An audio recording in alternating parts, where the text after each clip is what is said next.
अरे नादान, तू क्यों रोता है? क्यों डरता है इस अंधेरे से?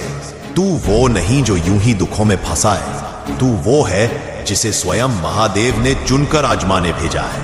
हाँ, उन्होंने ही तुझे अलग किया, उन्होंने ही तुझे लोगों से तोड़ा, उन्होंने ही तेरे जीवन को आग में डाला, क्योंकि वो जानते थे इस आग से एक अद्वितीय आत्मा निकलेगी। महादेव किसी को बिना कारण नहीं रुलाते, वो जिसे अपना बनाते हैं उसे पहले सबसे कठिन दुख का अमृत पिलाते हैं। तू समझ ले, तेरा दुख तेरी सजा नहीं है, तेरी दीक्षा है। जो अकेलापन तुझे मार रहा है वही तेरे भीतर शिव का द्वार खोल रहा है। दुनिया भागती है सुख की तरफ, पर शिव उन्हीं के पास जाते हैं जो दुख में स्थिर रह पाते हैं। वो तुझसे बोले बिना भी तुझ में बोल रहे हैं। तेरे आंसू, तेरी थकन, तेरी पुकार सब सुन रहे हैं। उन्होंने तुझे इसलिए अलग किया ताकि तू सुन सके वो जो शोर में कोई नहीं सुन सकता। समझ ले, जब सब चला जाए और सिर्फ तू और तेरा दुख बचे तो तू अकेला नहीं होता। वो समय होता है जब महादेव स्वयं तेरे भीतर विराजते हैं। तो अब मत डर, मत भाग, क्योंकि तू वो इंसान है जिसे महादेव ने अपनी परीक्षा के लिए चुना है। जब वो परीक्षा लेते हैं तो गिराने के लिए नहीं, उठाने के लिए लेते हैं। तू जिसे दुख समझ रहा है वो तेरा शिवत्व जगने का समय है। और जिस दिन तू मुस्कुराकर कहेगा हर हर महादेव, उसी दिन तेरे सारे दुख जलकर राख हो जाएंगे। याद रख, शिव के रास्ते पर चलने वाला कभी हारता नहीं, वो बस धीरे। तू सोचता है महादेव तुझे कष्ट क्यों देते हैं? क्यों तेरी हर राह कांटों से भरी है? क्यों हर दुआ अधूरी रह जाती है?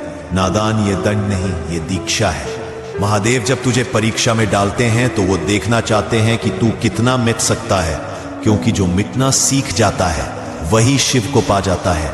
तू खो रहा है वो बाहरी संसार है, जो तू पा रहा है वो शिव का अंश है। याद रख, शिव किसी को गिराने नहीं, जगाने की प्रक्रिया में रखते हैं। हर परीक्षा एक मौन संवाद है तेरे और तेरे ईश्वर के बीच।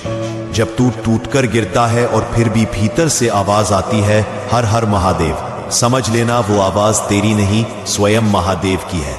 शिव को देख, वो कभी सिखाते नहीं, बस करवाते हैं। वो जीवन में ऐसे हालात भेजते हैं कि तू खुद को जान सके। वो तुझे अंधेरे में फेंकते हैं ताकि तू अपनी रोशनी पहचान सके। वो तुझे खोने देते हैं ताकि तू अपनी आत्मा पा सके।